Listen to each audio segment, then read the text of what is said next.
In this video, I'll show you how to change your Peacock account passwords. Step 1. Log into your Peacock account. Open your web browser and then go to Peacock's official website. Enter your email address and current password to log in. Access your account dashboard after logging in. Step 2. Navigate to account settings. Locate your profile icon in the upper right corner of the page. Click on the icon to open a drop-down menu and then select Account or Settings from the menu. Step 3. Choose the Change Password option. In the Account Settings section, locate the Change Password option. Click on it to proceed to the password update screen.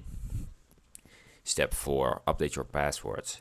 Enter your current password in the required field. Type in your new password and confirm it in the next field. Make sure your new password meets Peacock security criteria and then save your changes to update the password. So that's how you change your Peacock password.